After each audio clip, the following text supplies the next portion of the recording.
La Amatista, sincronía para tu alma. Acompañamos tu camino con nuestros elementos holísticos. Conoce nuestros productos.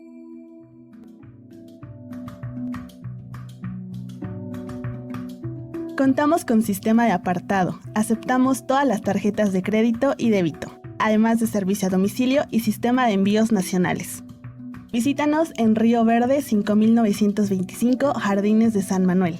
Te atendemos con gusto de lunes a sábado de 10 a 6 de la tarde. Que los ángeles de la prosperidad acompañen tu camino.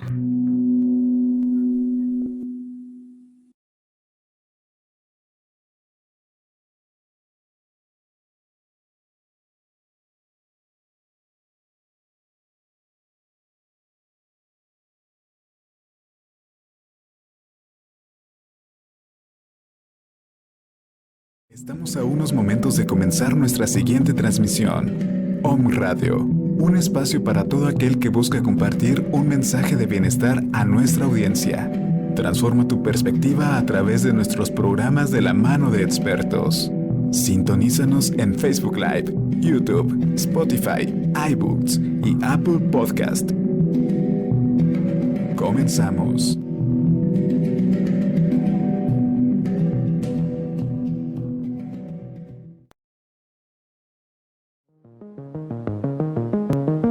La salud emocional y física desde una perspectiva médica, homeopática, alopática y holística. En el programa Nuestra Salud, con el Dr. Alfonso Rodríguez Ábrego, aquí en On Radio.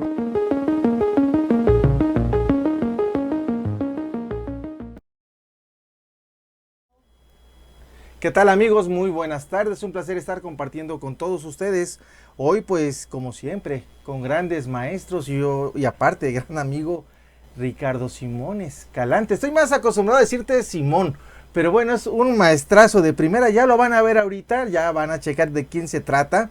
Vamos a hablar sobre el tema del manejo de la ira y la descarga violenta. Y bueno, Kotsomi, como siempre, hermano, gracias por estar aquí con nosotros en este programa, Proyecto de los Dos. Gracias, como siempre. ¿Qué tal, Alfonso? Muy buenas tardes, amigos de Om Radio, bienvenidos a este programa que como siempre tenemos invitados muy especiales y el día de hoy no es la excepción, un gran maestro, Simón Escalante. Sí. Y bueno, ¿qué podemos decir acerca de él, Alfonso? Híjole, ¿qué puedo decir? Primero, la calidad de maestro, la calidad de ser humano, la calidad de persona, la calidad de terapeuta, y va a parecer adulación, pero es que no es muy fácil presentar a un amigo que se presenta solito por el puro nombre. Todo el mundo sabemos quién es, todo el mundo lo conocemos, lo queremos mucho. En todo Guerrero, muy distinguido, y todo el sur de la República. Por supuesto, toda una personalidad y sobre todo, ¿quién no ha estado en un congreso con él, no? Así es. Y bueno, Simón, bienvenido, hermano. Gracias por darnos la oportunidad de charlar contigo en este tema tan bonito, manejo de la ira y la descarga violenta. Gracias por aceptar y de hacer un espacio en tu agenda. Gracias, Alfonso, gracias, Hugo, por haberme invitado, por estar aquí conmigo y charlar un ratito acerca de estos elementos.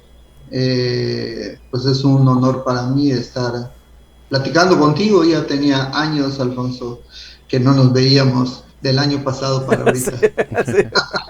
Así es. Y la única forma es esa. Fue el año, hace 2 años. Hace 2 años, para ser exactos. Con el Congreso de Dodge. Sí, en el Congreso de Dodge, que estuvo muy padre ir allá a toda Cholula, que estuve revisando toda la parte arqueológica, me gustó mucho. Es muy interesante, que tengo una parte relacionada con Perú, cuando estuve allá en Perú, y cuando fui a dar unas conferencias, y después también me fui a Cusco a revisar, y ahí había algunos cráneos con horadaciones que tenían cuando hacían el trabajo para curar a las personas con trepanaciones, ¿no? Sí. Interesante también, que tiene mucho que ver con los estudios que se han hecho en violencia. Así Pero es. bueno, aquí estaremos trabajando contigo, platicando un ratito. Así es, mi querido Simón, y pues bueno. Alfonso, ¿qué te parece si iniciamos con unos mensajes antes de dar la entrada al maestro? Cierto, vamos a mandar saludos. primero a Patricia Betaza, directora de noticieros allá en México, de Noticias Mexiquenses, a la señora también Bremón, a su mamá. Saludos, saludos. También saludos. Quiero también saludar a Pedro Trueba Cepeda, un amigo y artista plástico, a la doctora Patricia Romero Neri, muy conocida de ambos, mi querido Simón, y de nosotros. Y salúdamela, por favor, Sí, claro. llegar. Aquí le mandamos un cordial saludo a mi familia, obviamente, a mi mamá, a mis hermanas que están ahí presentes, a mi esposa Lore, que también se encuentra presente. Y bueno, poco a poco iremos mandando saludos, Alfonso Rocha y todos ellos. Sí, pues bueno, pues arrancamos con nuestro tema, manejo de la ira. Tenemos toda una hora para degustar con nuestro querido Simón. Todas las preguntas que tengan, adelante. Adelante, Simón. Tenemos exactamente más o menos 50 minutos para degustar de esta charla. Te escuchamos. Okay. Bueno, si empiezo, si quieres, un poquito con respecto a la violencia, sí, a la parte de la agresión, todos esos elementos, definamos un poquito lo que es violencia, ¿no? Violencia viene de su etimología, vendría de vir, que significa fuerza, y virus, que también tenía que ver con el hombre. Quiere decir, es una raíz indoeuropea que tiene respecto al hombre. Eso da origen a dos elementos dentro de las primeras lenguas o lenguajes, que viene del latín vir, fuerza, y la parte de igual lentus en la parte de la fuerza abundante, el incremento de la fuerza, una fuerza abundante. Entonces, eso es lo que nos da pie para la definición de violencia, que Webler en 1978 nos habla acerca del uso de la fuerza para conseguir un fin, especialmente para dominar a alguien o imponer algo. Ahí estamos hablando de violencia. Cualquier conducta que se lleve, bueno, después Berkowitz hace un incremento un poco del concepto, en donde dice que es cualquier conducta que se lleva a cabo con la intención de causar daño a otro individuo. Esto fue en 1993, pero ya para el año 2000, cuando está trabajando Krug, que hace la definición en Naciones Unidas. Bueno, en aquel entonces trabajé yo para Naciones Unidas, en esa misma época más o menos, estuve en el 2001 hasta el 2005. Lo define él como el uso intencional de la fuerza física o el poder, tanto si es real o una amenaza contra uno mismo, contra otro individuo, contra un grupo, comunidad, que pueda acabar con lesiones, muerte, daño psicológico, alteraciones en el desarrollo o deprivación de él. A todo esto estamos hablando de violencia, pero es más bien el uso de la fuerza indiscriminado para conseguir un fin. Eso está muy clara la definición. No sé, hay estudios y hay definiciones con respecto a tipos de violencia, ¿no? Hablaba de la violencia impulsiva y la violencia premeditada, que son las dos características de la violencia, que son la impulsiva, también se le conoce como emocional, también reactiva, también le dicen hostil o afectiva, defensiva. Todo eso son elementos de un tipo de violencia. Y la premeditada, que es la depredatoria, la instrumental, la proactiva, también tiene diferentes nombres que se les ha llamado, pero así en general se le conoce desde la neuropsicología esas dos: la impulsiva o la defensiva, y la premeditada, okay, o depredatoria. Básicamente eso. Okay. ¿Alguna otra idea, Alfonso, que quisieras que abordara para empezar esta parte? La génesis, obviamente, de la violencia dentro de la estructura en la mente, ¿no? Cómo se va dando, cómo se ha ido concibiendo en todo el trayecto de la historia, y la diferencia de cómo se gesta tanto en hombre como mujer. Ok, mira, lo veo yo, o lo vemos desde el punto de la neuropsicología, Alfonso. Ya sabes que a mí me encanta la neuropsicología y doy clases de neuropsicología, y a eso me dedico, básicamente.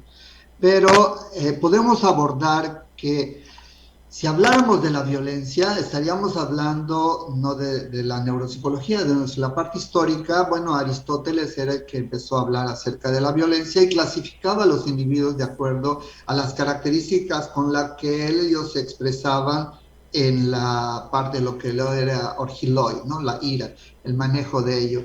Y entonces él tenía su clasificación y ponía las diferentes posiciones y posibilidades.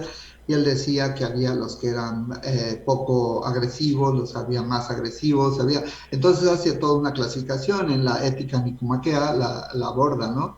También Séneca habla acerca de la ira, y hay muchos que empiezan a hablar acerca de todo el desarrollo histórico, ¿no? Pero si empezáramos a hablar desde la neuropsicología, que es el estudio de los casos clínicos que están relacionados a esta actividad y demuestran la funcionalidad de la mente, el cerebro y las lesiones y la estructura que se daña y que terminan en una expresión conductual de la violencia, tendríamos como referencia el primer caso que se conoció y que se habló fue de Phineas Cage, que fue en 1848.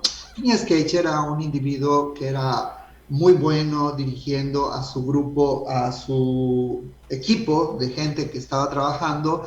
Él se dedicaba a la construcción de las vías de ferrocarril.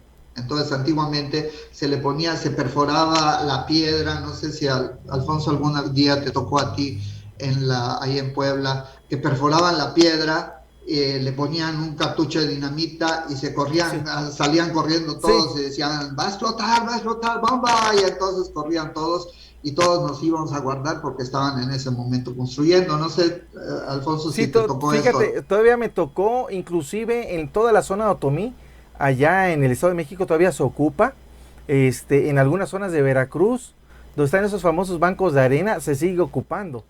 Pero sí, es utilizado todavía. Todavía se hace. Bueno, también en Yucatán cuando se hacía, de allá salió la idea de bomba, sí. que dicen los yucatecos cuando van a echar una bomba, que quiere decir explotar y correr todos, porque en ese momento era el momento que decían, ¿no? Bueno, pero Phineas Cage hacen el orificio, lo taponan, le ponen pólvora, le taponan con una parte de pasta que le ponían, y entonces en ese momento cuando están metiendo la arena la hacían con una barreta. Entonces esa barreta, fíjate, Alfonso, pesaba más o menos como 3 kilos, tenía un diámetro de una pulgada, o sea, es grande. Cuando él agarra la barreta y la clava en el lugar, él no sabía que tenía ya la pólvora, y entonces explota y sale disparada la barreta y le atraviesa el pómulo desde esta punta hasta lo atraviesa el cerebro y sale por una parte superior del cráneo y sale disparada, y dice que cayó como a unos 6 metros de distancia. Él cae y se revuelca y bueno, todos piensan que ya va a morir, pero fíjate que no muere este tipo. Entonces no muere, queda vivo, y pues se lo llevan en ese momento al doctor Martin Harlow, que fue el que lo atendió. Entonces decía Martin Harlow, ya después de que lo vio, lo atendió, lo suturaron y empezaron a arreglar, pensaban que se iba a morir y no muere. Entonces dice, está escrito como lo describe Martin Harlow, dice, es un tipo con una buena apariencia general, dice, se pone de pie, se mantiene erguido, ligeramente mueve la cabeza, la inclina hacia todos lados, tiene todos los movimientos rápidos, no tiene ningún problema, se puede platicar con él y tenía buena salud. Dice, me inclino, dice él, en ese momento lo pone porque lo pone como diagnóstico, y me inclino a decir que está totalmente recuperado.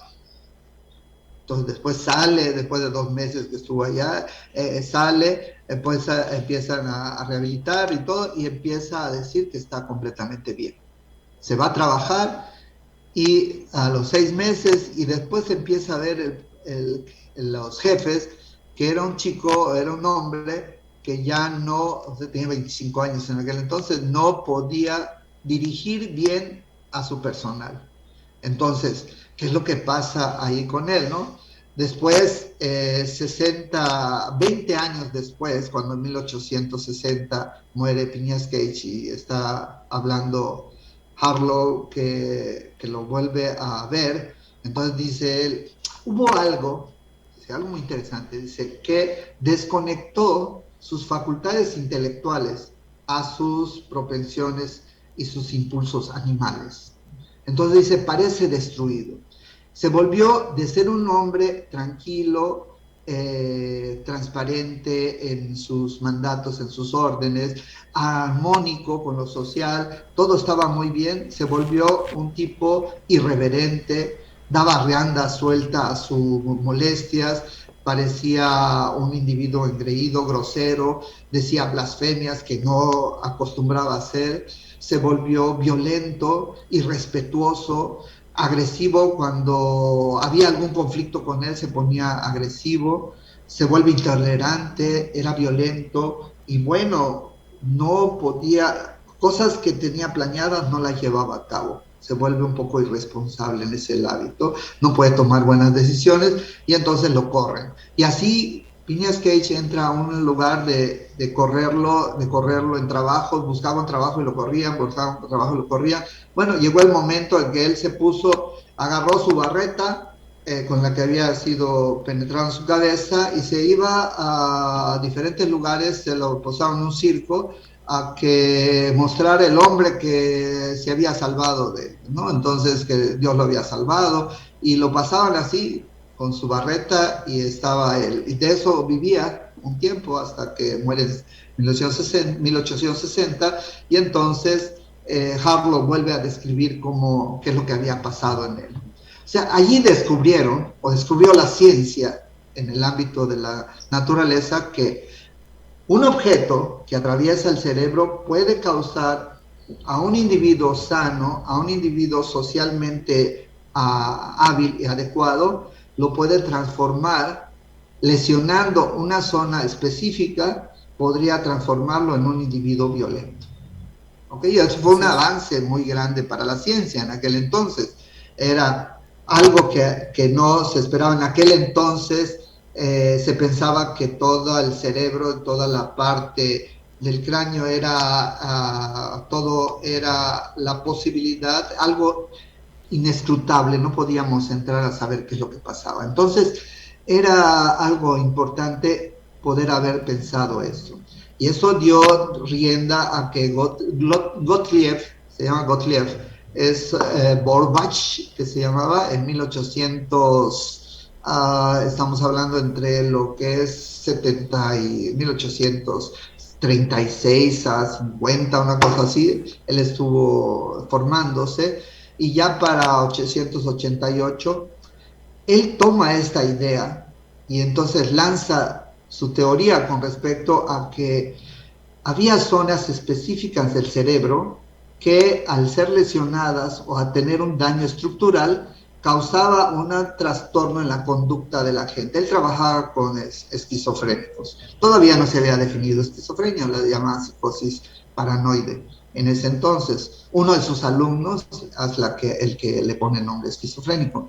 Pero entonces él tenía su clínica en donde tenía pacientes con esquizofrenia y pacientes de otro tipo, con depresiones, todo, pero él lo que hace, empieza a trabajar con una señora de 51 años, me parece 51 años, y entonces esquizofrénica, que tenía delirios paranoides, era muy agresiva, era violenta, se excitaba muy rápidamente, tenía alucinaciones auditivas.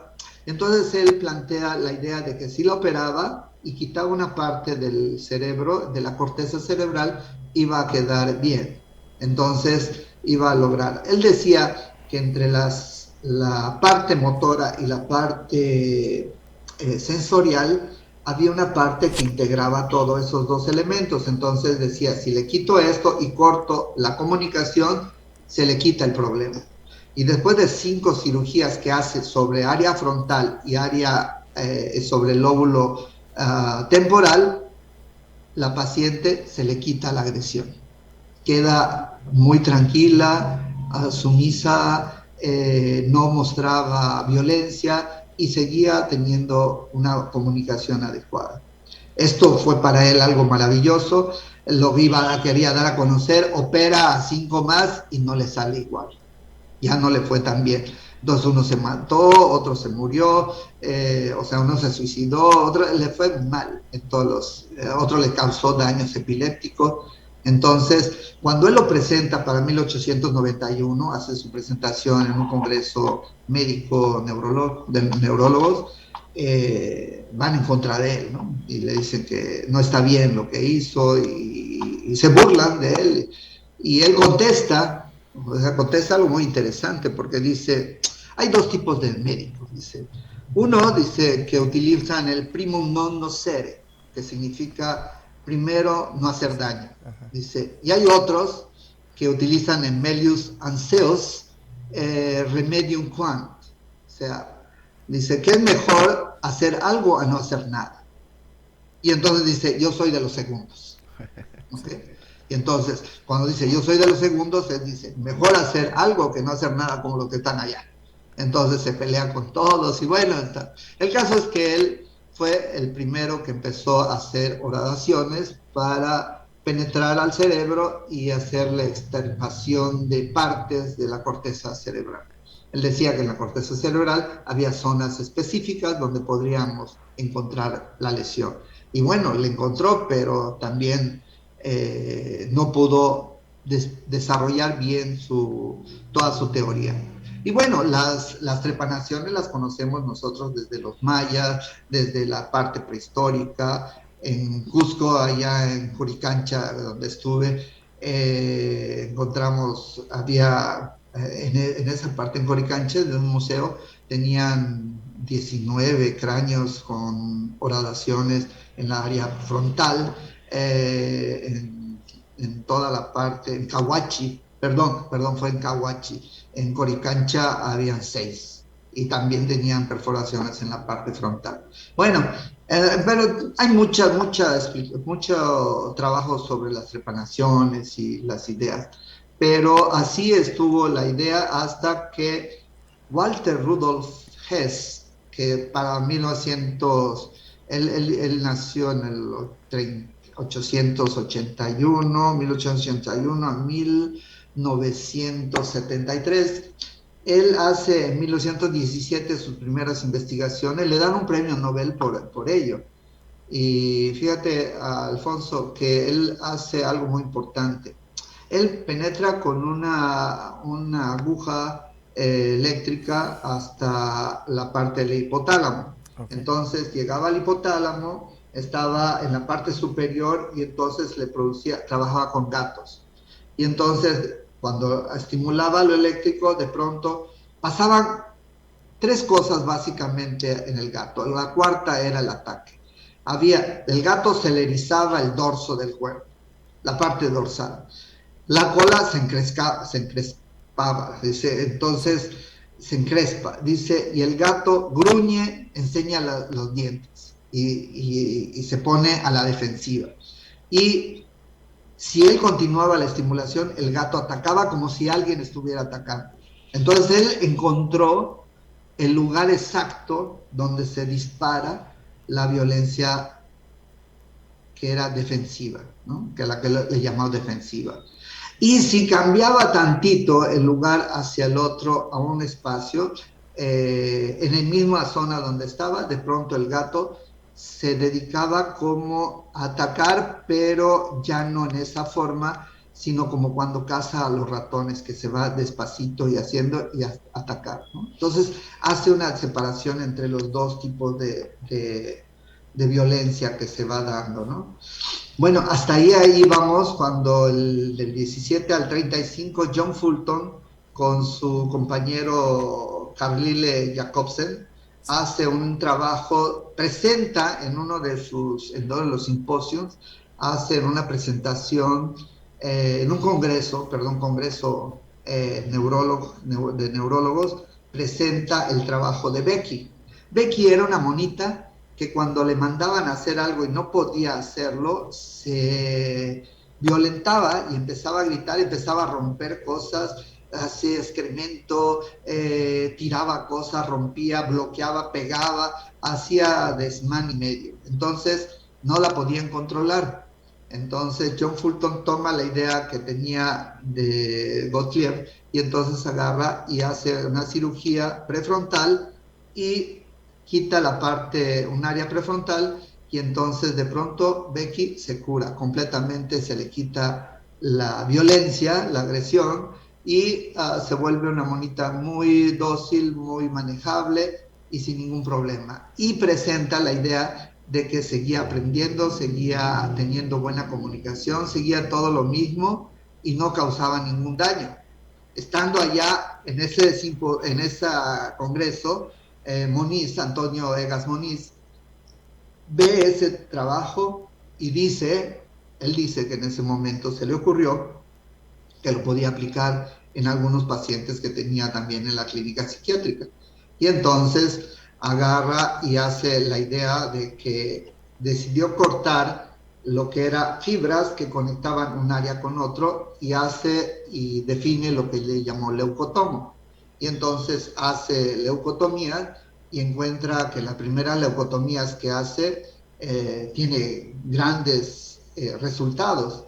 Y también trabaja con esquizofrénicos y trabaja con gente violenta y trabaja con gente no controlable, que ya habían estado trabajando terapéuticamente con ellos, pero no habían logrado controlarlos a través de sistemas con electricidad y no podían ningún control. Y entonces él empieza a hacerlo y de 20 individuos que hace la cirugía, él dice que el 30%, 35% de ellos quedó bien.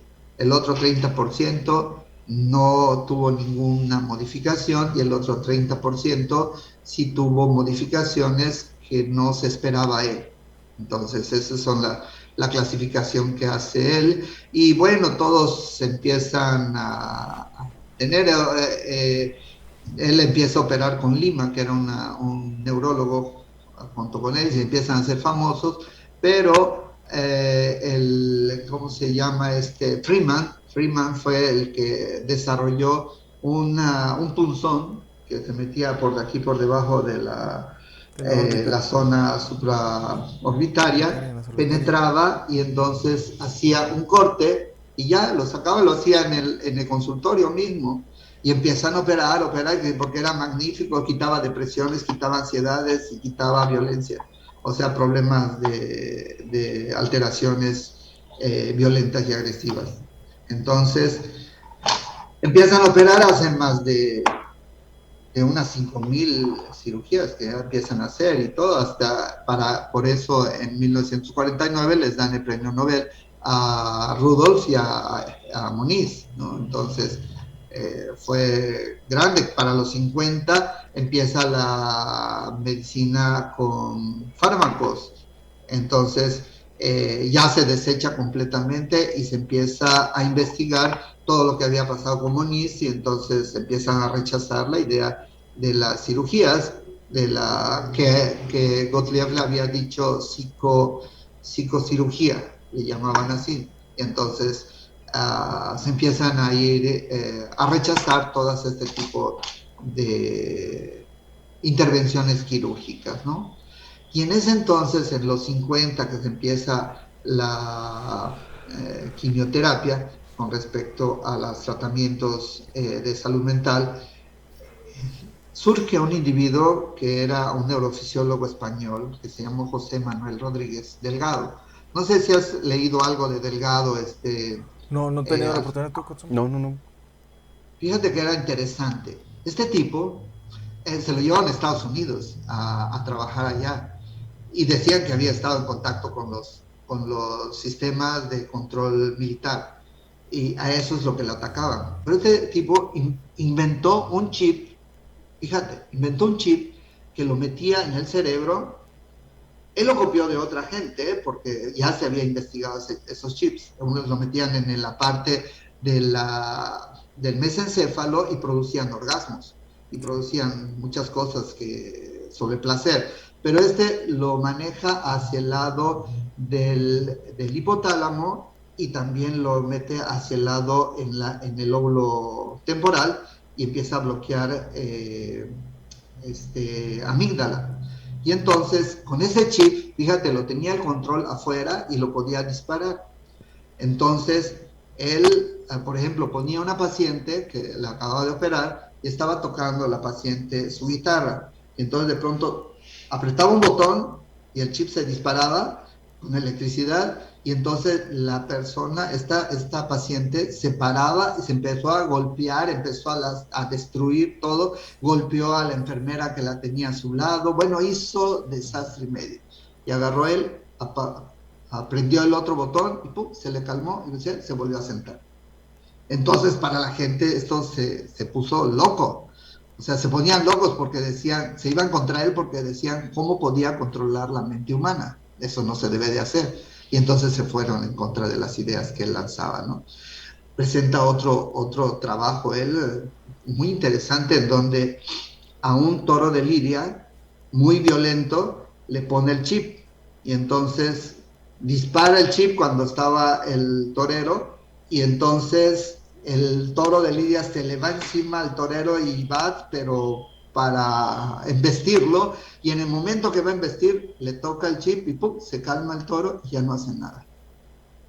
Fíjate que interesante, ¿no? Bastante interesante. Muy interesante, pero... Y él presenta un libro que decía cómo manejar la parte cómo manejar la mente humana, ¿no?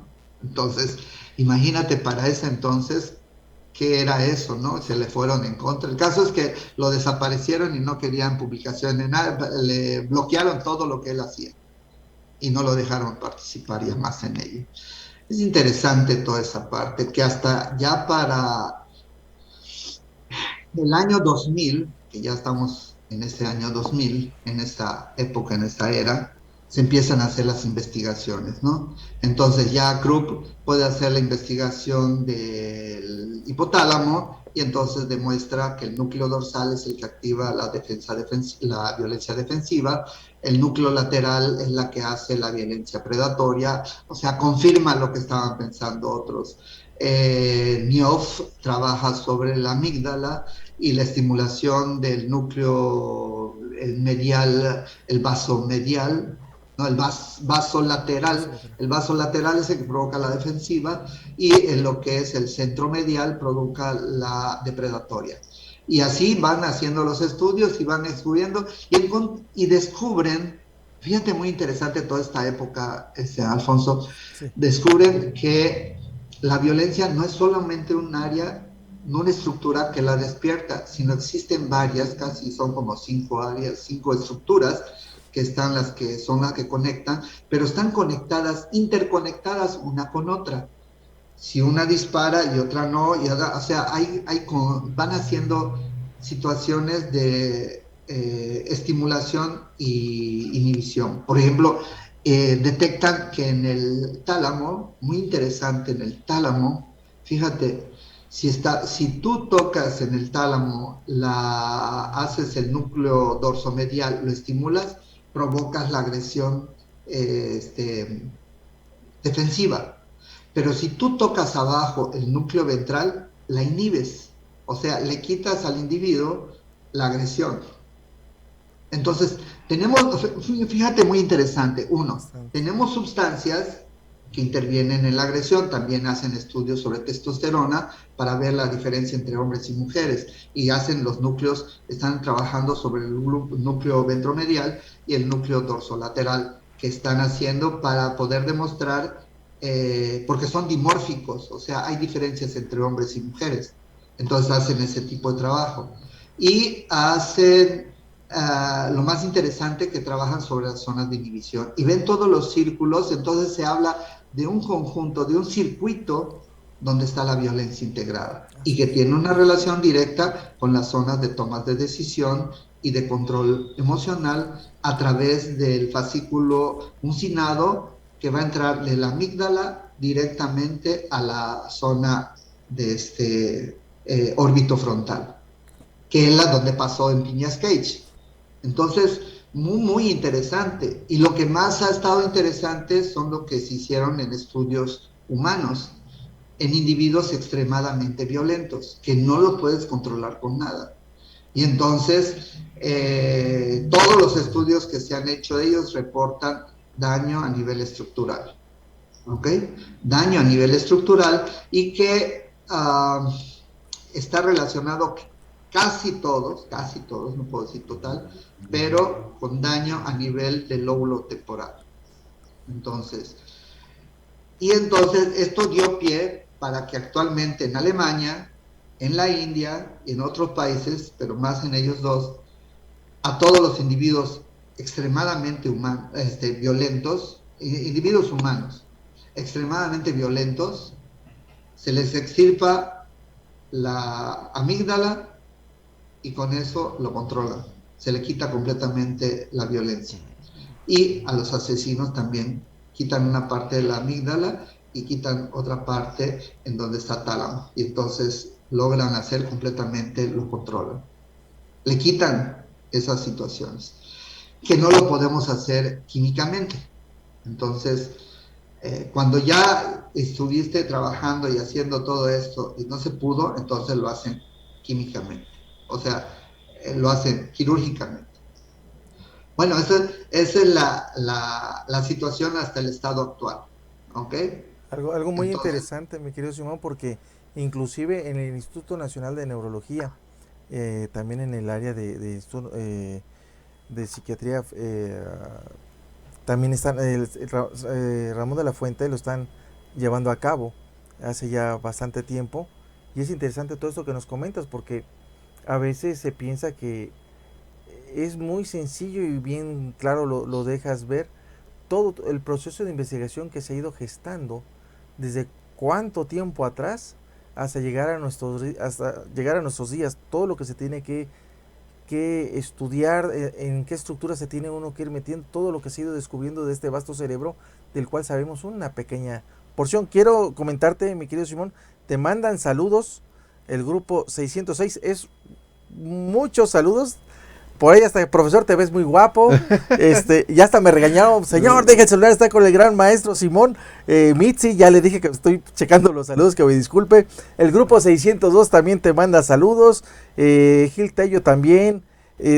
Un montonal de saludos y no me voy a entretener de eso porque si no me van a volver a regañar. Pero bueno, mi querido Simón, de verdad es este deleite de escuchar de alguien que sabe en verdad, de alguien que nos puede ir guiando mucho en esta parte de cómo se ha ido descubriendo el manejo de la ira, sus focalizaciones y todo esto que nos has ido compartiendo.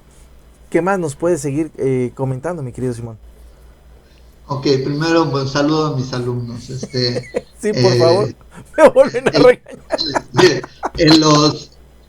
¿Cómo se llama? Ellos estamos viendo un módulo que se llama violencia. Ah, excelente. Entonces, pues, sí, exactamente, estamos viendo violencia. Padrísimo. Entonces, ellos han estado presentando sus trabajos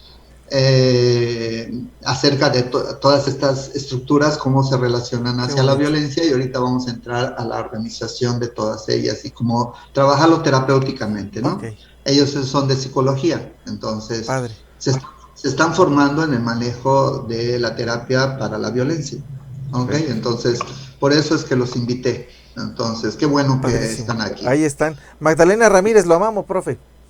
Bienvenido.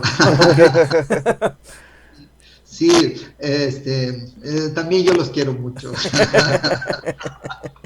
Okay. Bueno, okay, sí, entonces ahí estamos. Y bueno, esa sería la historia de la investigación. No he abordado muchas cosas, como por ejemplo las investigaciones sobre testosterona, qué es lo que hace todo, porque es mucho más complicado en ese ámbito, ¿no? Está muy interesante también cómo las investigan. Los japoneses son pero locos para investigar esta parte, ¿no? Sobre todo en la parte, a mí me llama mucho la parte de la sexualidad. Fíjate, ponen dos sillas, una frente a otra, y entonces ponen al mono y lo tienen metido un dispositivo que está produciendo electricidad, y entonces le enseñan a tocar botones. Entonces, si tocas un botón, la silla viene hacia ti, entonces le ponen comida y ves como el mono atrae la comida para cuando quiere comer, y entonces atrae comida. Ponen la otra silla, ponen una monita.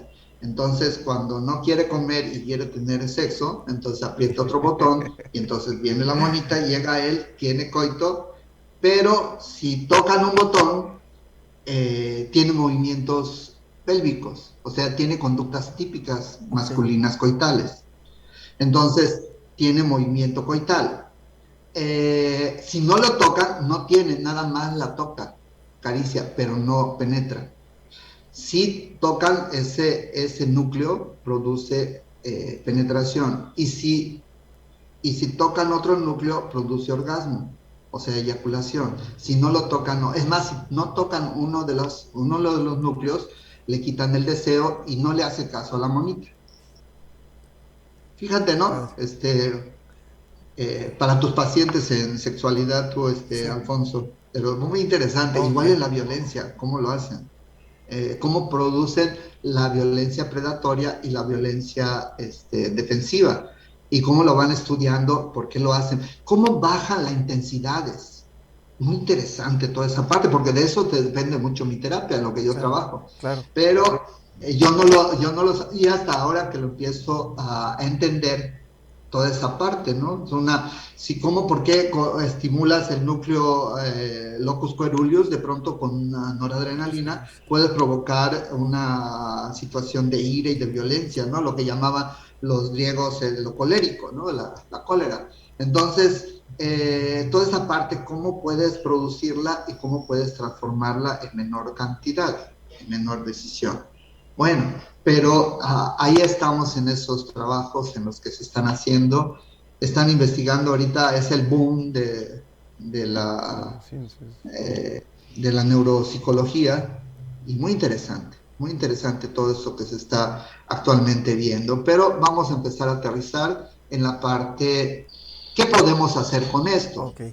Por ejemplo, a mí me llega una paciente, bueno, otra cosa que no he hablado es esto que tiene que ver con la formación y el desarrollo. Si tenemos las estructuras sociales, estructuras biológicas ya establecidas para provocar esta violencia, esta ira o este enojo o lo que quieras, ¿cómo lo hacemos? ¿Cómo lo disparamos?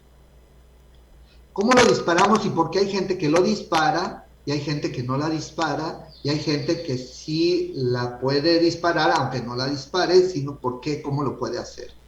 Entonces, ahí es donde estaría más la cuestión, porque tenemos un cerebro neuroplástico, o sea, estamos en la formación desde el momento en que nacemos, sí tenemos las estructuras, pero cómo las vamos a desarrollar para que de pronto sean expresadas de esa manera y no expresadas de otra, ¿no?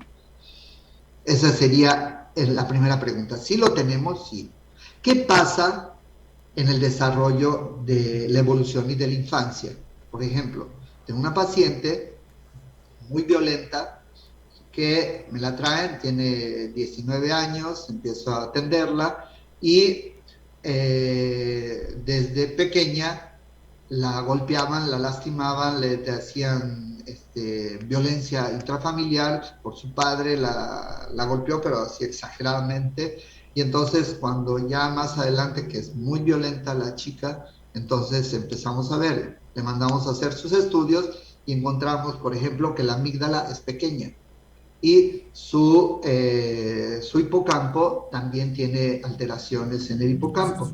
Entonces, alteraciones en el hipocampo, alteraciones en amígdala y en el área prefrontal, orbitofrontal, y disminución de la corteza, y entonces las fibras dentro, le damos una tractografía y de pronto encontramos en la tractografía que hay las fibras de 0.005 disminuyeron y desaparecieron completamente. Entonces, no puede hacer buen contacto hacia la zona de evaluación y la zona de toma de decisión para poder actuar sobre su amígdala. Y entonces tenemos una chica con un problema allá de relaciones interpersonales, ¿no? Okay. Entonces, bueno, desde allá tenemos que empezar a trabajar todo este estudio de estos chicos, que no son la mayor cantidad. pero tú te los encuentras en algunas veces, Alfonso, gente que aquí conoces, aquí en Acapulco, gente que mata, que te tiene sometida, te secuestra, te corta la garganta y la cabeza sin ningún remordimiento, ¿no? A las simpatías. Y entonces es importante poder entender qué es lo que está pasando ahí, que tiene que ver con nuestra infancia, que tiene que ver con nuestra educación y nuestros padres y cómo poder trabajar con ellos, ¿no? No pasarnos completamente al otro lado, pero sí saber lo que ocasionamos en nuestra neuropsicología, en nuestra formación plástica de nuestro cerebro, cómo interviene estos actos para modificar las estructuras cerebrales. ¿Okay? Y que esto va a tener una repercusión en la conducta de la gente, desde luego. ¿Okay? Y que va a ser muy difícil que a través de un proceso psicoterapéutico se pueda hacer. Tienes que recluir, tienes que trabajar en ello, tienes que condicionar, pero también tienes que manejar fármacos y tienes que reconstruir parte, porque necesitas trabajar la formación del hipocampo, porque sabemos que están formando nuevas células en el hipocampo y cómo trabajar con ellas, ¿no? Entonces, sí se puede trabajar, pero hay que tener mucho cuidado con lo que trabajamos. Así Ok, es. esa parte quería comentarla. Bueno, y regresar a la parte, cómo trabaja, por ejemplo, el trabajo con parejas, en donde la pareja es violenta. O sea, tengo una pareja que la mujer le pega, lo rasguña, lo lastima y a cada rato lo está haciendo. Entonces, ¿cómo trabajar con ella en esa parte? Y cómo trabajar con el hombre que ya no aguanta más y que quiere, ya se la llevó a sus papás y le dijo, aquí las tengo, no, por favor, no puedo, no sé qué hacer con ella. Entonces, ¿qué se puede hacer con ella y cómo trabajar con esa parte? ¿No? Habría que ver este tipo de trabajo en lo que se requiere. Entonces, trabajar con ellas no que sea un trastorno antisocial, no un trastorno explosivo intermitente, no un trastorno disocial, pero sí alteraciones de complicaciones de parejas disfuncionales a través de la violencia, ¿no? Que está y que tiene presente. Entonces, no lo catalogamos desde el DSM-5 ni el CIE-10 ni hacer eso, sino ver la relación interpersonal de la pareja y dónde está el problema. Ok, ahí es donde más trabajo, que es prácticamente donde es el manejo de las emociones, en esa parte, ¿no? Entonces, yo comento, una vez llega una paciente al consultorio y me dice, es que está entrando, ¿no? Y tiene el pie, lo tiene yesado. Y le digo, ¿qué pasó? Dice, ay, es que este desgraciado, mire cómo me atendió, mire lo que me hizo, ¿pero qué pasó? Dice, mire doctor, quedamos en vernos a las 4 de la tarde. Allá en donde está la gran plaza, en la parte afuerita, está del VIPS, está afuera, ¿no? Entonces, quedamos en vernos a las 4 de la tarde. Dieron las 4:30, íbamos a entrar a ver la película a las 4:30. Llegan las 4:30 y no llegó. Dieron las 5 y no llegó. Dieron las 5:30 y se va a presentar. Llega en su carro, en un Volkswagen blanco, se para en la esquina, dice, yo salí del VIPS, venía yo enfurecida, furiosa. ¿Y qué pasó? Pues que baja el cristal y dice, de su carro, y dice, oiga, ¿qué pasó, amor? Todavía podemos entrar a ver la película. Dice, ¿cómo cree usted? ¿Y qué hizo? ¿Qué pasó? Dice, pues agarré y le di una patada a su carro. ¿Y qué le pasó? Pues le sumí la portezuela. ¿Y qué pasó? Me fracturé el pie. Dice, ay, Chihuahua. Y digo, bueno, y veámoslo. ¿Qué tuvo esta persona? Yo decía, hay 3 formas de expresión de la emoción. Tuvo enojo, tuvo coraje o tuvo ira o furia. ¿Qué tuvo? Hugo, ¿qué tuvo esa paciente? Yo creo que los 3. no se dan los tres. Si vemos Ah, los núcleos diferentes, ¿ok? Pero ella no solamente estuvo enojada, no se enojó, le subió una rayita. Y en la rayita que subió se llama coraje. O sea, ¿no? Una cosa es enojo, te lo puedo con cualquier ajá. persona que le preguntes, ¿no? Dice, una cosa estoy enojada. Cuando otra dice tengo coraje, es diferente lo que siente. A otra que diga estoy furiosa y hijo de la fregada, hazte un lado porque te rompo la cara, es diferente. Tiene diferentes expresiones conductuales. Pero no solamente eso, Hugo, sino que, fíjate, si aquí en Acapulco, Hugo, tú eres de Puebla, ¿verdad? Me Así es, decías. así es. Pero aquí en Acapulco, fíjate, cuando la gente tiene coraje, te dice, ¿y qué le hizo? Ay, es que estaba yo con coraje, estaba mucho con coraje. ¿Y qué hizo? Pues que tenía yo mucho coraje. ¿Y qué hizo? Pues es que tenía mucho coraje. Sí, pero ¿qué le dijo? ¿Qué hizo? Nada. Cuando uno tiene coraje, no hace Sí, nada. se queda uno El bloqueado. núcleo unitario suelta sustancias, bloquea la parte y te quedas Ok. paralizado. No haces nada, tienes una parálisis emocional. Pero si dejas subir dos rayitas, entonces tienes la parte de la furia, Ok. y cuando haces la furia empiezas a destruir y destruyes todo lo que tú tengas a tu lado y te autodestruyes. Hay más noradrenalina y empiezas a lastimarte. Entonces diriges hacia ti mismo. Ok, pero estamos hablando de furia, estamos hablando de una destrucción social, estamos hablando de circunstancias que la dejas pasar otra rayita. Pero si lo haces, le bajas dos rayitas a tu radio, le digo, bájale dos rayitas, en la rayita del enojo, cuando tienes enojo, te vuelves socialmente hábil. Por ejemplo, le podía haber dicho, oye, ¿por qué llegaste tarde? Ya que le diga, si no me siento bien con respecto a lo que me dice, no lo creo, le digo, pues mira, la próxima vez que hagamos un convenio y no llegues a tiempo, entonces, bueno, me voy a meter yo al cine y tú ahí me encuentras. O sea, doy soluciones a los problemas y evito el siguiente problema. Entonces, me vuelvo hábil manejando socialmente. Pero tengo que bajar la energía, tengo que bajar la intensidad. ¿Y cómo lo hago? A través de la zona orbitofrontal. Entonces, tengo que hablar sobre mi amígdala, hacerla controlar para que la parte que deje pasar y salga la parte de los recuerdos que pueden actuar, en qué momento lo puedo manejar. ¿Okay? Entonces, bajo el nivel emocional. Y entonces, en el enojo, puedo volverme socialmente funcional.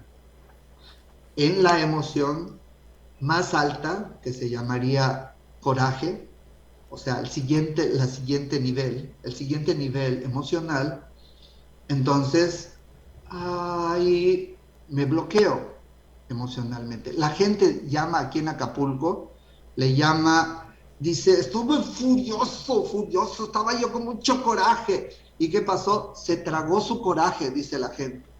No sé si lo has oído por allá, Sí, Alfonso. Se tragó, o dicen ellos, se trabó. Se sí, trabó quiere decir Sí. sí, se bloqueó y ya no sabía qué hacer. así es. Mi querido Simón, nos queda un minuto de Me, programa.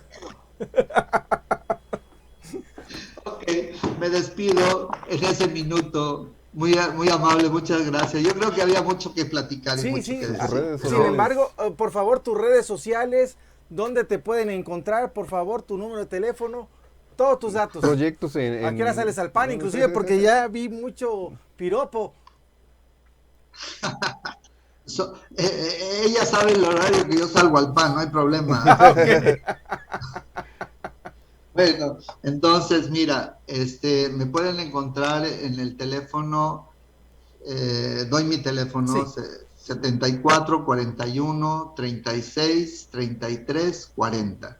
sí. ¿Ok? Ese es mi teléfono personal, mi personal, pueden mandarme un mensaje Y estoy trabajando, aunque ahorita, Alfonso, tengo llenísimo toda la consulta, estoy lleno Gracias a mi Dios. consulta. Estamos llenos hasta el 26 de junio, Qué entonces padre. tengo lleno.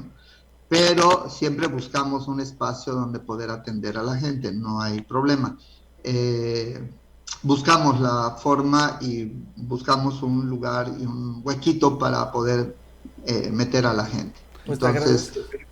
siempre vamos a darte apoyo. Gracias, Simón. Y ese es el teléfono que pueden hablar y en el del instituto es 44 86 63 93. ¿Sí? Perfecto. Jorge. 63 93, creo que sí. Ese es el de mi instituto y también pueden hablar allá y con mucho gusto también les atiende. ¿Ok? Les hacen cita y podemos verlos. Ok, ¿qué otra cosa me dijiste? Pues bueno, Hay talleres, diplomados en talleres, curso. diplomados que tengas. ¿Eh? ¿Algún taller o diplomado que tengas en puerta, aunque sea en línea? No, ahorita tenemos todo detenido. No atiendo presencial, son puro videollamadas. No tenemos talleres, no estamos haciendo los talleres tampoco presenciales. Hasta que la pandemia pase, volvemos a abrir. Ok. Ahí en el instituto pueden estudiar a nivel de diplomados. Tenemos un diplomado, tenemos especialidad o tenemos maestría, ¿no? Entonces, dependiendo de sexualidad, hasta donde quieran llegar, Perfecto. no hay problema. Pues sí, Bueno, doctorado no tenemos, nada más. excelente, excelente. Y amigos, es de verdad un gusto estar compartiendo con Simón. Bueno, tanto en lo personal como amigo, como maestro. Y ¿sabes qué, Simón? Me van a linchar en Om Radio. Amigos, ¿Por qué no? nos vamos a 30 minutos más, no sé.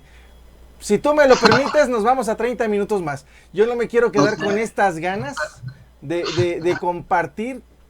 Es que es un deleite. No, perdóname. Si tú me lo permites, mi querido Simón, ¿se puede? Nos seguimos 30 minutos más. No sé cómo anda tu agenda. No te digo que te permito todo lo que quieras porque tu esposa ya sabes que me conoce y me va a regañar. Vámonos 30 minutos más. Yo me hago Ok. bolas acá. Yo ya estoy hecho bolas, pero de todas maneras, vamos a seguir otros 30 minutitos. Es que no vamos a parar esto ya, aquí en corto. Si tú me lo permites, vámonos otros 30 minutitos. Así es, ¿no? Por favor. Es que es inevitable, está Sí, muy no. interesante esta plática. Nos está dando las bases neurológicas de la violencia, ¿sí?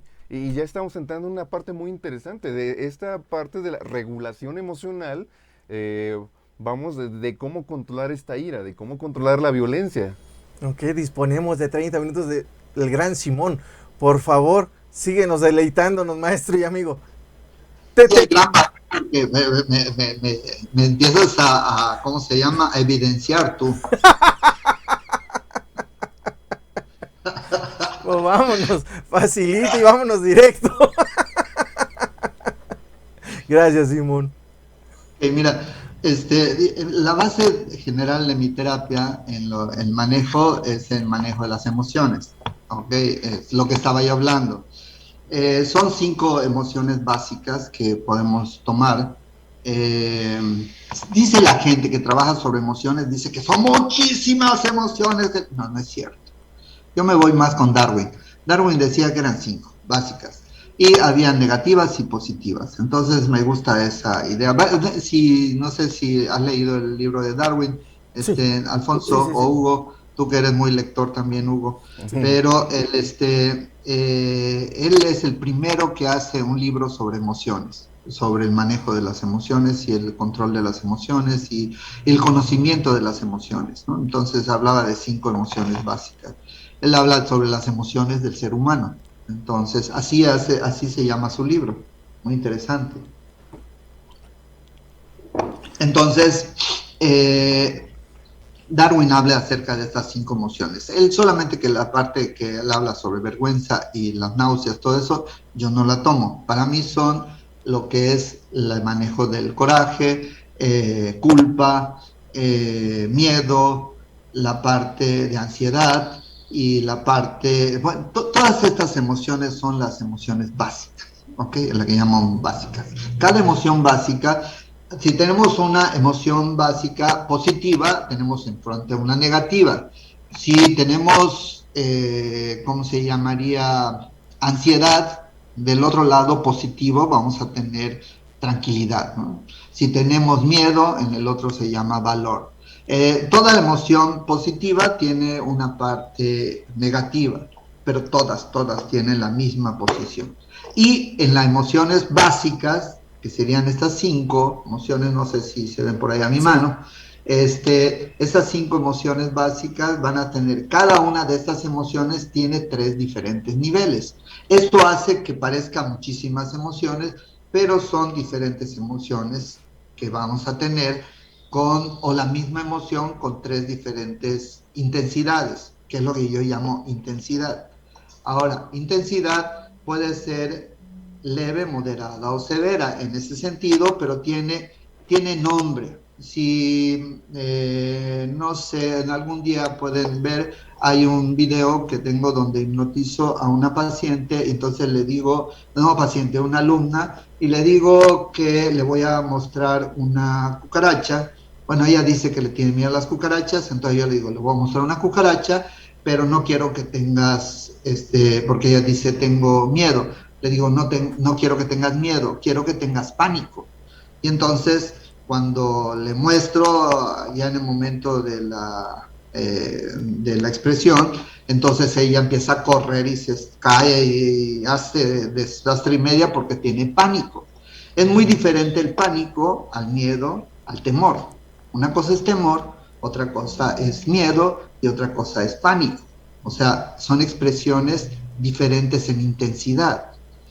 Pánico viene del dios Pan, que era el dios de los bosques, y cuando entrabas al bosque en la noche te daba mucho pánico y salías corriendo y asustado y todo eso porque te asustaba y era Pan que asomaba. Es diferente al miedo, que el miedo te paraliza, ¿no? El miedo te paraliza y es una parte de nuestro mecanismo de defensa. Todas las emociones, y la emoción, la agresión, la violencia, todo, tiene una condición que hemos aprendido y es un mecanismo que tenemos evolutivo, que hemos ido perfeccionando para desarrollarlo. Es una parte de nuestro sistema de vivir, de seguir vivos. Entonces no le podemos quitar esta parte a la gente porque así hemos aprendido a vivir y gracias a eso somos lo que somos. Entonces, bueno, pero el miedo te paraliza. ¿Pero por qué te paraliza? No sé si han visto cuando se alimentan a las serpientes. ¿Han visto alimentar a las serpientes? Las serpientes están en su caja, están moviéndose y entonces no comen animales muertos, sino tienen que estar en movimiento.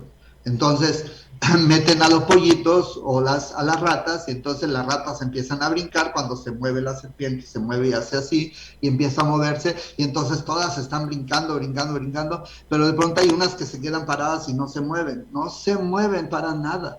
Y entonces llega la serpiente y se come a la que se está en movimiento, la ataca la de movimiento. Entonces, el bloquearte, el detenerte, el no mostrar tu enojo, el no mostrar, te sirve para sobrevivir. ¿Ok? Es un elemento de sobrevivencia. Pero te paraliza y emocionalmente no logras lo que tú quieres. Entonces, estamos hablando de que si hay una parálisis emocional y no puedes transmitir lo que tú quieres decir, o sea, no dices lo que quieres decir y no haces lo que quieres hacer, entonces socialmente eres ineficaz. Entonces te va quedando todavía las sensaciones de malestar y de amargura, pero contra ti, porque no lograste hacer lo que tú querías. Entonces se queda en esa parte bloqueada, que sí te sirve para no ocasionar más problemas, pero lo pudiste haber manejado anteriormente con el temor, más con el temor que con el miedo, ¿ok? Y no el miedo, sino también con el pánico. En el pánico sales corriendo y te matas, y te golpeas y te destruyes, y no sabes ni por qué, o haces cosas que lastimarían a otras gentes y las destruirían. Por ejemplo, llega una paciente que llegó y me dice, doctor, quiero morirme, ya no quiero vivir, quiero por favor, que ya me quiero suicidar. Digo, ¿pero por qué? Dice, es que no puedo vivir porque soy socialmente incapaz. No puedo vivir, tengo dependencia. Le digo, ¿a qué? ¿O por qué? Me dice, es que dependo de mi sobrino. Le digo, ¿pero por qué? ¿Qué le pasó? Dice, es que, dice, mire, un día llegué a la casa y estaba lloviendo. Aquí en Acapulco llueve a cántaros, dice. Entonces llega y toca ¿cómo se llama? El botoncito para que se abra su cochera. Sí, Dice, y entro, pero están los sapos. Dice, y cuando llego y me estaciono, estaban los sapos. Dice, entonces abro la puerta de la camioneta y un sapo brinca y se mete a la camioneta, y entonces empiezo a gritar y me trepo sobre el asiento y empiezo a gritar, y nadie venía a abrirme, quería yo salir por las ventanas y no cabía yo, y entonces estaba yo desesperada y empiezo a gritar para que me vengan a abrir de la casa y no llegó nadie. Empecé a hablar por teléfono, me gasté la pila y no vino nadie. ¿Y qué pasó? Y dije, pues, ¿qué pasó? Me quedé a dormir allá. Se quedó a dormir y estaba acurrucada. Bien. Entonces, no tuvo temor, no tuvo miedo, tuvo pánico. Y se paralizó y allá estaba. Entonces, se quedó a dormir. Bueno, ¿y qué pasó? Pues al día siguiente llegó mi sobrino. Pues, tía, ¿qué hace usted aquí? Pues es que nadie vino por mí. Y otra vez le gritó, le enojó y todo. Y la llevaron, la acompañaron, la dejaron, bajaron, revisaron y dice, no encontraron ningún sapo, ninguna rana, nada. ¿Quién sabe qué pasó? Se escapó. Le digo, ¿y qué pasó? Pues desde ese día yo ya no puedo bajar a la cochera.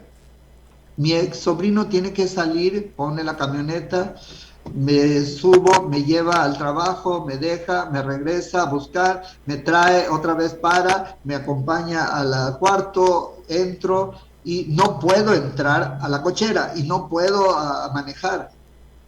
Y ahora él tiene que llevarme para todos lados. Soy una persona dependiente completamente de él y ya no sirvo para nada. Y en el trabajo ya me empezó a afectar, ya no siento que no puedo dirigir, ya me siento, ok. Bueno, empezamos, le digo, ¿y por qué tiene temor? ¿Por qué tiene miedo a los sapos? Ay, dice, es que me podía haber orinado. Le digo, ¿y qué pasa si lo orina? Pues es que me orina en la pierna, y entonces ellos orinan ácido y me destruye toda la pierna. Digo, ay, ¿quién le dijo que era orinando? Sí, dice, allá se dice, y me dijeron, y me dijeron que eso está en el escrito, y que, ay. Bueno, vamos a ver, le digo, si yo le demuestro, abrimos internet, que no existe ninguna, porque dice orina ácido y orina veneno. Le digo, bueno, que si no orina ácido, le digo, entonces usted va a darme la oportunidad de poder enfrentarse a los sapos y poder caminar entre ellos. Si eso dice que sí orinan ácido, yo le pago al exterminador de los sapos y que vaya y lo arregle, y yo lo pago. Ah, bueno, dice, si es así, adelante. Órale pues, pero firmamos aquí en nuestras manos para hacerlo. Ok, ya llegamos a un acuerdo. Revisamos internet y ningún sapo orina ácido, te lo tengo por seguro, téngalo ahí. Le digo, no, pues no se orina ácido. Ay, dice, pero sí, me dijeron, pues no, entonces tiene usted que hacer lo que dijo. Vamos a caminar entre los sapos y yo voy a estar con usted. No, pero que no, que mire, que no. No, le digo, vamos a ver. Pero ¿qué tal si me muerden? Ah, no, si la muerden, eso sí, va a ser terrible, digo, porque ¿qué tal si le destruyen la pierna? Sí, doctor, eso me da miedo. Ah, le digo, solamente que los sapos no tienen dientes. Entonces no sé cómo le va a destruir la pierna. Pero bueno, y ya estuvimos platicando, el caso es que ya lo hicimos, platicado, bueno, ya bajamos al temor. Entonces, sí, ya puede manejar su emoción, siente el temor, pero ya puede caminar entre los sapos, llega, estaciona, puede bajar, espera que se muevan los sapos. Porque me decía, ¿qué tal si me atacan? Ay, le digo, si tú te está mal el 100 veces más grande que el sapo, ¿cómo cree que le va a atacar un sapo? No friegue. Entonces, dice, ¿y las arañas por qué no? ¿Y por qué los alacranes? Pero estamos hablando de los sapos, le digo, no de los alacranes, espérenme, entonces no me cambien la jugada. Entonces, trabajar con sus pensamientos irracionales para modificar sus pensamientos y sus temores, sus emociones, baja el nivel emocional que podemos tener. Entonces, decirle, bájele 2 rayitas a su emoción, no le exagere, ella sabe cómo bajar. Decir el nombre, la conceptualización del nombre de la emoción, tiene mucho que ver con la idea que tiene y la emoción y la sensación que muestra su cuerpo. Entonces, enseñarle todos estos elementos y cómo bajarle esa emoción y dónde está la amígdala y dónde se le quita el miedo y por qué quitando la amígdala ya no va a tener miedo. ¿Qué pasaba con la paciente HM que cuando la quitaba el miedo, bueno, toda esta parte, HS. Entonces, esta parte es importante, lo que es la psicoeducación, lo que es el manejo de su emoción para bajarle su intensidad, y con eso podemos manejar con mucha facilidad y entrenamiento de los problemas emocionales. Creo que ya no me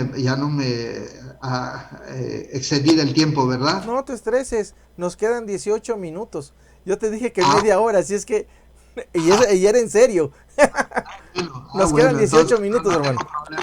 Tenemos mucho tiempo para hablar. Entonces, ok, ¿qué preguntas tienen por allá? ¿Qué preguntas? Pues mira, a ver, voy a regresar esto. Ahí te voy, Mitzi, no te vayas a enojar.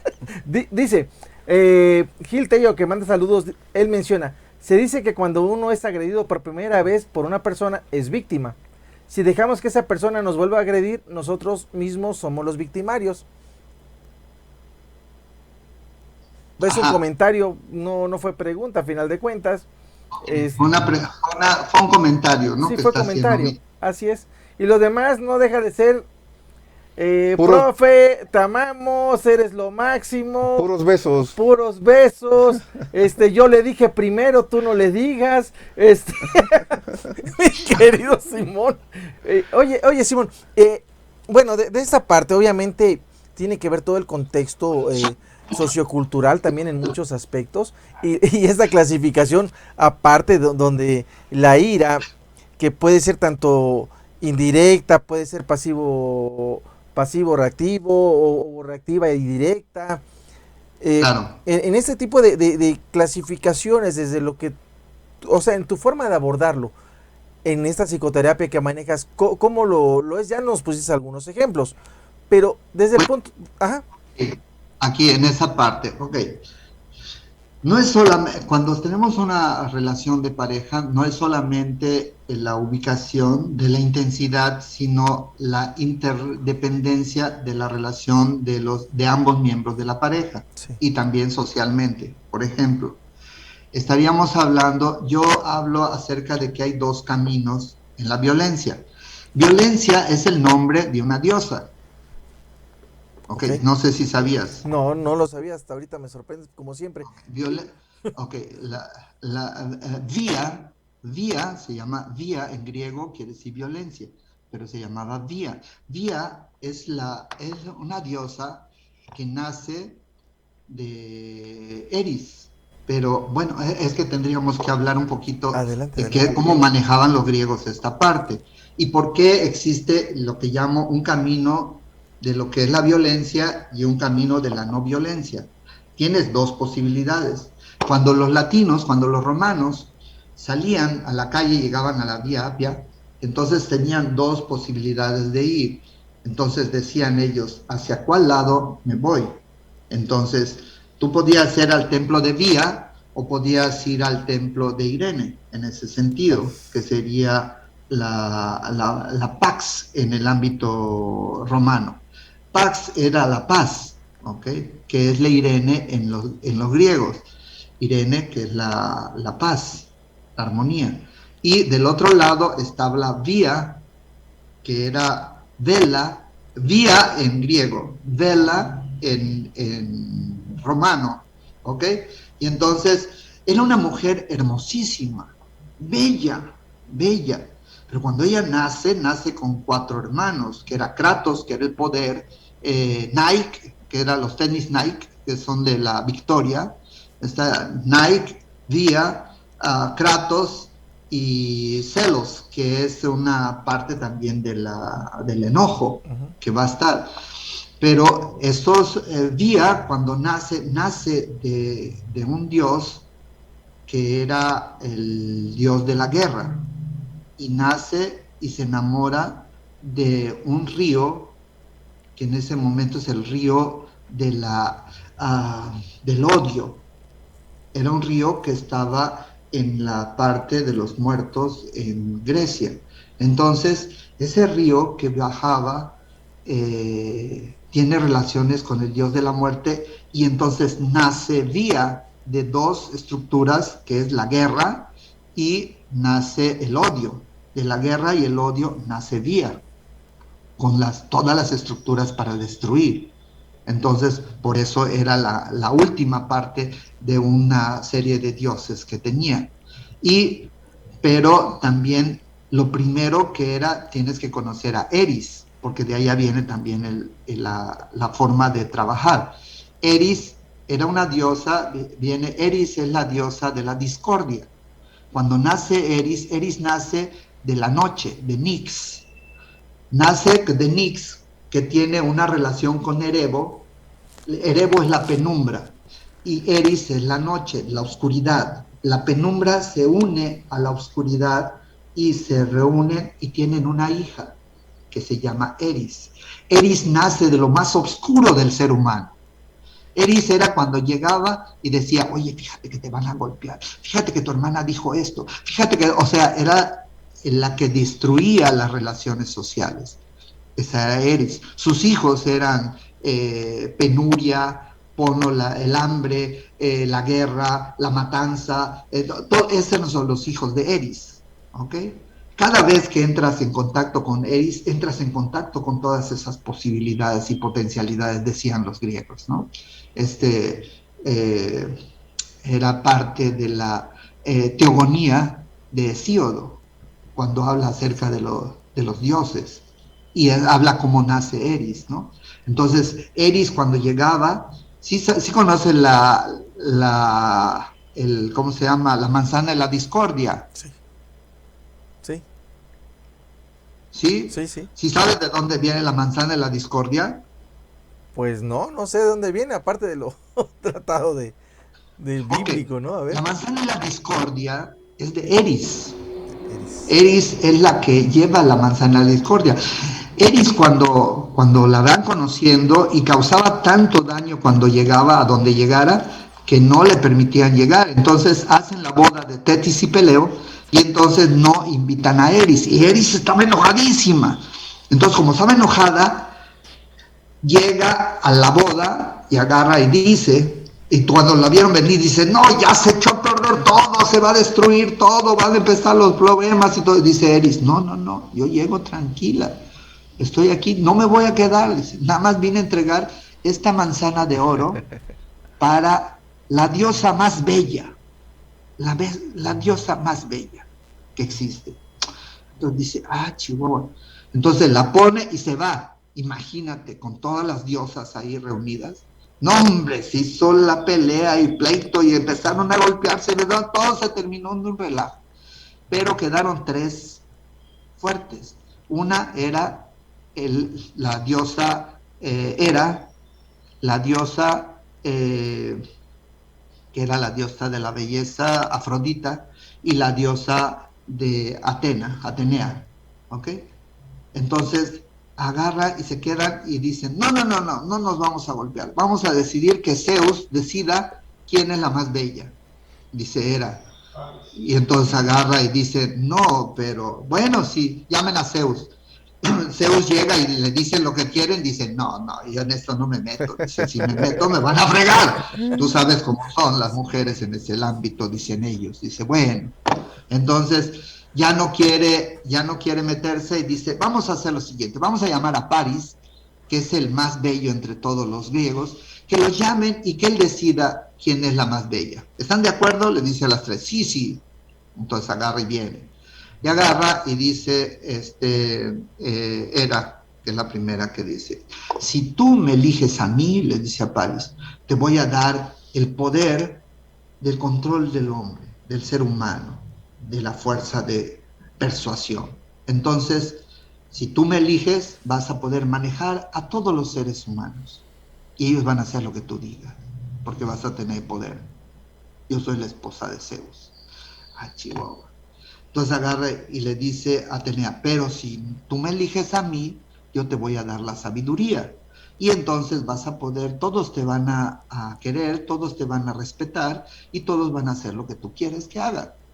Oh, le están diciendo que iba a tener poder, ¿no? Entonces le dice a Afrodita, pero si tú me eliges a mí, te voy a dar a la mujer más bella entre todas las mujeres de la tierra. Dice Paris, ¿a quién? Dice, a Helena. Y entonces la llama y aparece Helena, ¿no? Entonces Paris voltea a ver y le ve las nalgas a Helena, y entonces se queda así, le queda viendo y dice, ¿a quién creen que eligió? Ya saben, ¿verdad? Sí, Eligió sí. a Helena, se eligió a Afrodita y entonces le entregan a Helena, se va con Helena y se aparece la guerra de Troya. Durante 30 años mueren miles y miles de gente. De allá viene la idea de Eris. ¿Ok? Entonces, cuando estamos hablando de una violencia que está disfrazada, que está agresiva, que es irónica, que es de la que tú mencionabas, Ajá. Alfonso, Sí. estamos hablando de un tipo de violencia diferente, que es más, no es tan estructurada, pero es más hacia la forma de expresión, es más hacia la forma de manejo del lenguaje y del entorno. Entonces es otro tipo, y entonces tienes que entender que Así. si tocas a Eris, cuando está el problema, viene el conflicto. El problema es que la gente cree que conflicto Simón. significa Simón. violencia. A ver, Simón, ¿Sí? tantito más para atrás de la pantalla y de la cámara. Ok. Ahí estás bien. Seguimos. Ok, sí. Es que me emocioné. Sí, así estamos todos. Bueno, ok. Cuando estamos en un problema que se da en la pareja o en otra persona o en los lugares donde tú estés socialmente, empieza un conflicto. El conflicto la gente piensa que es violencia. No. El pleito, la violencia es después. El conflicto se da como un elemento natural, social, que te permite crecer. Conflicto viene de con, unión de, y flictus, que significa entrega, golpe, entrega, va.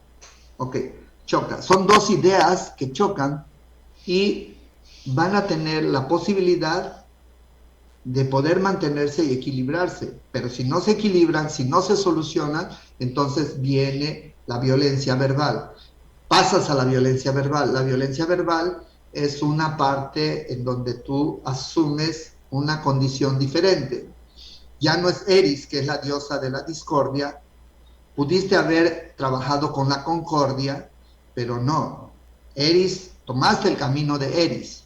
Y entonces Eris toma y pasas al segundo nivel, que son las furias o las erinas, que son las hermanas de Eris, donde está la ironía, la venganza, donde están todas esas furias que destruyen al ser humano.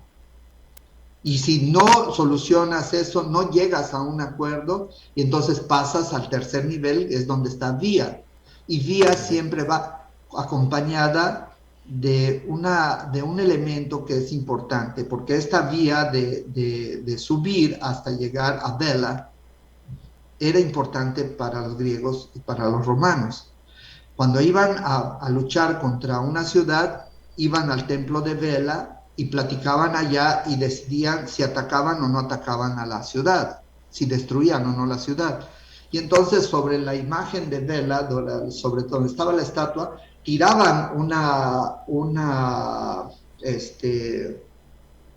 espada, una espada en donde giraba, iba girando y después caía en la parte de atrás y salían corriendo y veían. Si se clavaba la espada en la tierra y quedaba parada, entonces iban y atacaban porque era un buen augurio.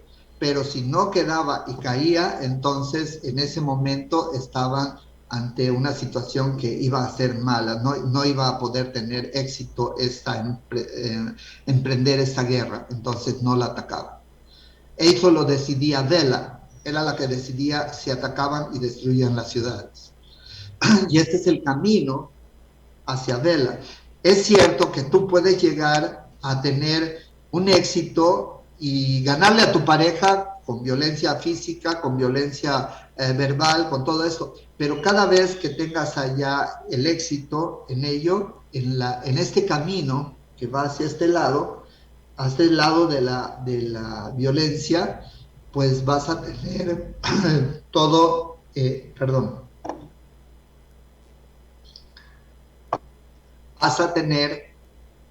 vas a ir acompañada de las situaciones que se acompañan después de agredir y de violentar y tener esa acción. O sea, va a quedar alguien muy importante que acompaña a Vela, que se llama resentimiento. Siempre va a haber resentimiento si llegas a través de esto. Mientras que si llegas a través de la otra vía que se llama el acuerdo, o sea, ahí está armonía.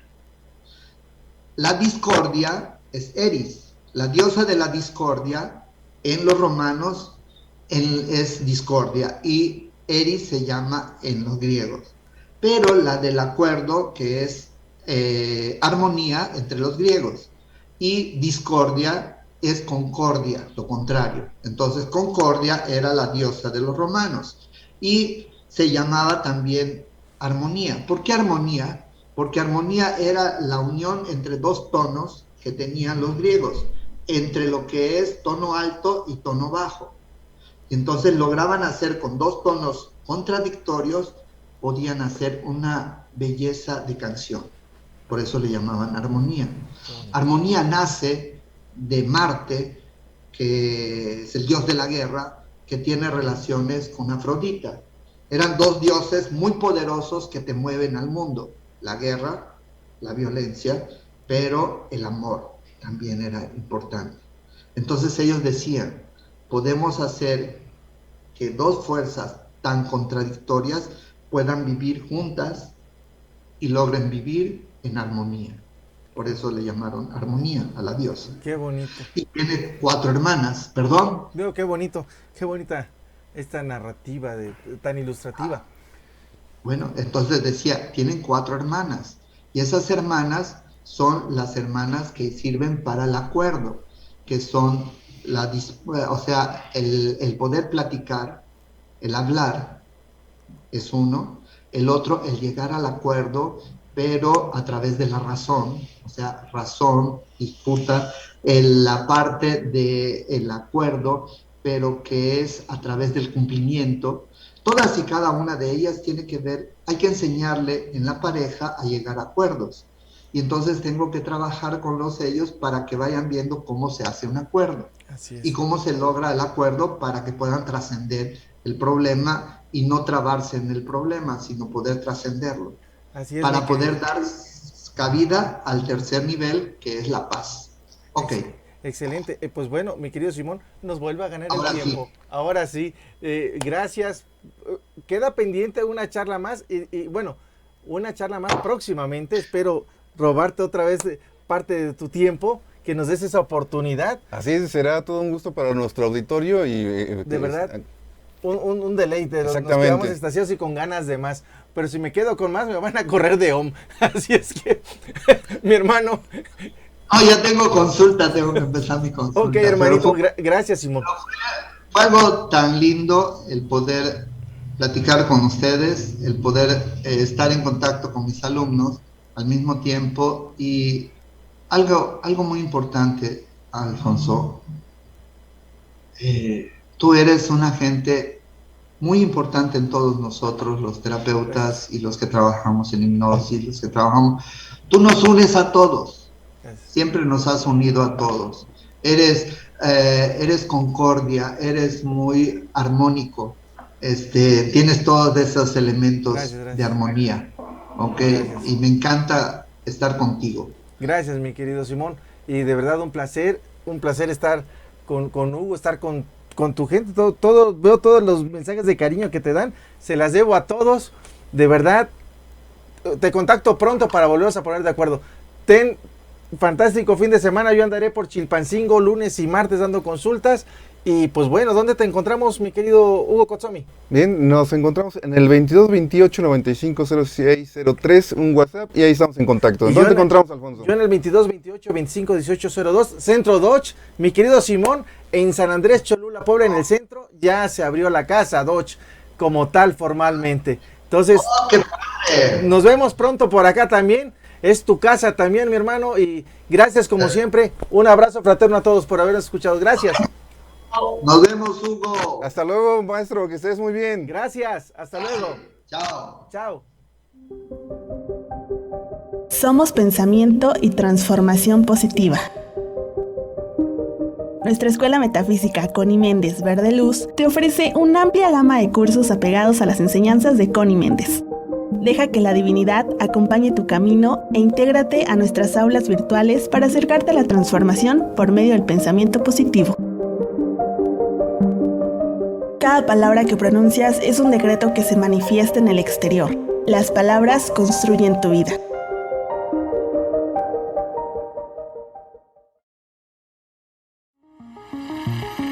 Te esperamos en la siguiente emisión de Nuestra Salud, para hablar de manera breve y clara todo lo relacionado a la salud física y emocional. Hasta la próxima.